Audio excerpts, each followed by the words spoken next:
நான் ஆபிரகாமின் தேவன், நான் ஈசாக்கின் தேவன், நான் யாக்கோபின் தேவன் என்று சொல்லி தமக்கு பிரியமானவர்களுடைய பெயரோடு தம்மை அவர் இணைத்துக் கொண்டு தம்முடைய மகிமையை அவர் விளங்க பண்ணுகிறார். ஹல்லேலூயா.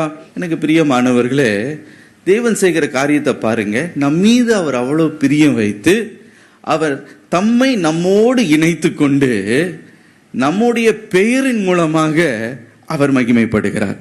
ஹல்லேலூயா. எவ்வளவு பெரிய ஆச்சரியம் பாருங்க.